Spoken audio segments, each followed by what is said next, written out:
Eu vi aqui, de passagem, que eu estava andando lá, vendo a projeção, algumas fotos mostrando isso daí. A cidade, e as cidades, não só São Paulo, elas se desenvolveram em função do automóvel e do ônibus, espalhadas, as mais espalhadas possíveis, para ocupar espaços cada vez mais baratos, mais longe. A burguesia, esse termo que era usado antigamente, vai morar bem longe, em alguns guetos, e depois vem dos guetos trabalhar na Berrini, na Paulista, etc., em carros, com ar-condicionado, é verdade, ouvindo rádio, ouvindo audiobook, essas coisas, mas gastando gasolina ou diesel, né? Fazendo aquecimento global. E o trabalhador, coitado, pior ainda, vai morar em Grajaú, vai morar na Capela, cidade Tiradentes de Perus, e gasta 2 horas de ônibus todo dia para vir, 2 horas de ônibus todo dia para voltar, também emitindo, gastando diesel.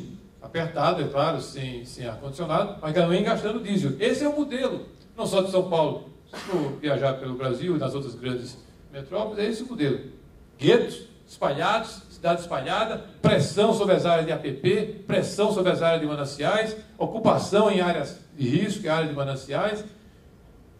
E você tem que reconstruir esse modelo. O modelo hoje, que a gente vem defendendo desde 2005, primeira Secretaria do Verde, mas agora é a posição oficial da Prefeitura, é compactar a cidade. Compactar a cidade. Manhattan é muito mais equilibrada do ponto de vista da mobilidade e das emissões do que Los Angeles, que é espalhado e aparentemente verde. E é uma farra de gasolina e de diesel. Você tem que ter a cidade compacta, uma cidade como São Paulo, que tem um centro que decresce 2%, 3% ao ano, um centro expandido que também decresce, e tem uma periferia que cresce 8%, 9%, 10% ao ano, é totalmente insustentável, do ponto de vista humano, energético e ambiental. Tem que voltar para o centro. E aí, você encontra resistências extremas em relação a esse processo. Porque existe um sentimento de nostalgia em relação ao modelo antigo, do espalhamento e da formação de guetos, muito difícil de você vencer. Como é que você vai falar que você vai trazer de volta a burguesia, a classe média e o proletariado para morar convivendo no centro e no centro expandido, ocupando os espaços que lá tem, substituindo os espaços rarefeitos e fazendo transporte público de alta densidade? É uma verdadeira revolução na maneira de viver e de pensar das pessoas. Você vai conversar em qualquer associação de classe média, principalmente nos bairros do centro e centro expandido, Moca, Vila Mariana, Lapa, eles não querem mais que venham ninguém. Eles moram em prédio. Eles moram em prédios, mas não querem mais adensar. E principalmente não querem que venha povo trabalhador perto. É incrível esse sentimento, né? E são associações progressistas, de classe média, de origem progressista. Né? Você não consegue discutir um assunto como esse. Esse assunto é um assunto vital.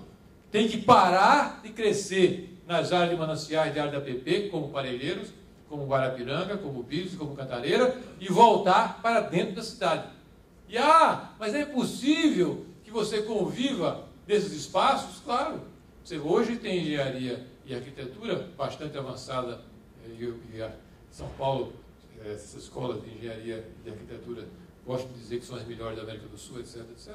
São Paulo tudo é melhor na América do Sul, do mundo, né? Eles não têm capacidade de fazer um adensamento bom, uma verticalização boa. É como se toda verticalização e todo adensamento fosse necessariamente mal. Não, tem que ter verticalização e adensamento com insolação, com permeabilidade, com arborização. É uma questão de projeto, é uma questão de engenharia, é uma questão de política, é uma questão de vontade de viver e de conviver de forma diferente. Essa questão é uma questão chave. Eu acho que o nosso secretário Bucalém, que é o secretário de Desenvolvimento Urbano, ele é também reformado na Politécnica, ele está bem convencido dessa história e liderando esse processo agora dentro do governo. É uma pessoa com quem nós devemos conversar. Bom, outros assuntos. Bom, em relação, eu acho que não quero monopolizar o tempo. Outros assuntos que eu acho importante é o investimento no transporte coletivo de qualidade e quantidade e limpo, sair da dependência do petróleo. A lei municipal nossa de mudança climática foi aprovada em junho de 2009, é a primeira lei de mudança climática do Brasil. Só no final do ano que veio de São Paulo e do governo federal, a nossa é a primeira. E ela dá uma obrigação muito precisa à Secretaria de Transportes. a Secretaria de Transportes, que tem a obrigação de administrar essa frota gigantesca de 15 mil ônibus, de fazer articulação com a rede estadual controlada pela Secretaria de Transporte do Estado, metrô, CPTM e alguns corredores como esse de São Mateus, Brooklyn, acho que é Brooklyn, ele tem que retirar 10% ao ano o uso do diesel da cidade de São Paulo. Em 2018, o diesel tem que ser banido da cidade de São Paulo na frota pública dos 15 mil ônibus, substituído por combustíveis limpos e renováveis. Esse é um desafio que vai mexer na economia do Brasil, porque a cidade de São Paulo, esses ônibus da cidade de São Paulo são fabricados, daqui de São Paulo eles ficam 5 anos, depois vão para uma cidade A, dali ficam 5 anos, vão para uma cidade B, então São Paulo é a matriz. Se São Paulo, exercendo o seu papel de liderança, começa a mudar essa matriz, essa mudança vai se irradiar pelo Brasil. Depois de muita batalha, finalmente assinamos, há um mês atrás, a primeira protocolo, liderado pela Secretaria de Transportes, com várias empresas, de substituir 50 ônibus para começar e quebrar a inércia do diesel para o etanol.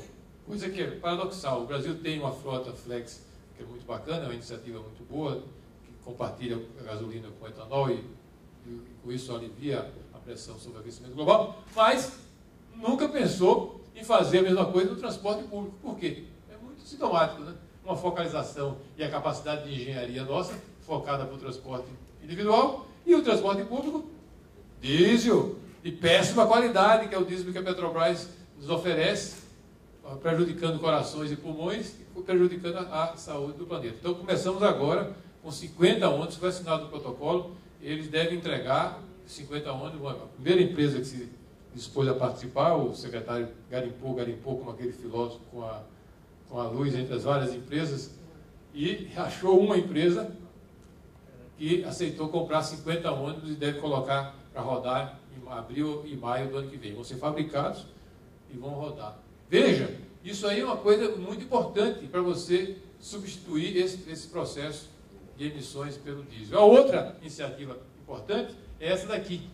Esse daqui, que é o xodó da Secretaria do Meio Ambiente, nossa, né? E que nós salvamos os últimos 200 que iam ser leiloados em janeiro de 2005 a preço de banana para virar sucata, de uma frota que já foi uma das maiores frotas do mundo de trólebus, aqui em São Paulo, e aguentamos firme a visão da Secretaria de Transporte que isso aqui era um absurdo, tem que ser desativado e ser substituído por ônibus a diesel, que é muito mais flexível, é muito mais rápido, é muito mais isso, muito mais aquilo outro, muito mais aquilo outro. Por quê? Porque o pensamento estanque da política pública, transporte, exporta o custo do ônibus a diesel para fora. São as externalidades. Quem paga isso é o Sistema Único de Saúde, tentando salvar os mortos e feridos da poluição que os ônibus a diesel mais barato, entre aspas, produzem na cidade. Por isso, o trólebus é tido como mais caro. Mais caro por quê? Por quê? Porque o ônibus a diesel exporta a poluição para o pulmão e o coração nosso, e quem paga a conta é o sistema de saúde, ou seja, a prefeitura, o governo estadual e o governo federal, todo dia, todo mês, todo ano. A gente segurou isso, e agora, finalmente, o novo secretário de Transportes, que é de uma família de engenheiros muito tradicional e muito competentes, ele assumiu a defesa, vai renovar as fiações que estavam há séculos, seculorum, sem ter uma manutenção adequada, e é por isso que quebra, e novamente ele era acusado de atrapalhar o trânsito, essa maravilha da técnica e da limpeza, campeão mundial de limpeza. Quando foi feita uma comparação ao nosso pedido da Secretaria de Transportes, e ele ganha todas as medalhas de ouro de limpeza, de conforto, de segurança, todas, de qualquer outro tipo de transporte coletivo, ele ganha. Ele é aquele nadador americano que ganhou 5, 6 medalhas de ouro, ganhou todas as medalhas. Então vai agora começar um processo de recuperação, já compraram 14 novos, vai ser a manutenção dos fios que era feita pela Eletropaulo, passou para a prefeitura de volta, e vai começar a haver um investimento aqui. A outra questão é a questão do metrô, que tem que acelerar, aí sim, o metrô, modernizar a CPTM, aproximar a CPTM do padrão do metrô, para poder ser compondo um transporte denso e limpo. Denso e limpo. Tem que ter as duas coisas, né? Então, o metrô, o CPTM modernizado, o trólebus, o ônibus, a etanol e, para não falar que eu não falei de flores, também o uso da bicicleta, integrando a bicicleta na cidade de São Paulo. Isso é uma coisa muito engraçada, porque quando a gente chegou aqui em 2005, o pensamento na prefeitura é de que a bicicleta em São Paulo é água e óleo. A bicicleta não só atrapalha a mobilidade, mas como é um absurdo, é criminoso incentivar o uso da bicicleta, porque aumenta as estatísticas de morte, de acidente, etc, etc, etc. Essa era a cultura, mas eu estou falando de 2005, há um palmo no meu nariz. Procurando novamente com a lanterna, nas melhores, auto-intitulado melhores escolas de engenharia e de arquitetura do mundo, que ficam na USP, existe algum daqueles arquitetos e engenheiros formados nas melhores escolas de engenharia e arquitetura do mundo que já fizeram alguma ciclovia na vida deles? Não vale desenhar, eu quero ver fazer. Com a lanterna procuramos e não encontramos. Um ou outro tinha feito desenhos, mas desenho não vale, eu quero ver fazer. Não tinha essa tradição. É uma coisa, chegou a ver o absurdo de um engenheiro falar, engenheiro nosso, dessa da companhia de engenharia de tráfego, que também é considerado uma das melhores do mundo, e é mesmo. E ele disse, mas como é que vai subir ladeira? Aí eu disse para ele, eu também não sou ciclista, né? Sou ciclista aprendiz.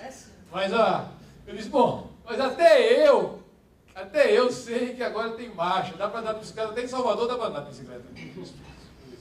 Pois o sujeito andava aquela bicicleta ainda que não tinha marcha na época, que a gente estava em 1968, 67, aquela da Monarch. Então hoje, essa é uma questão importante, né?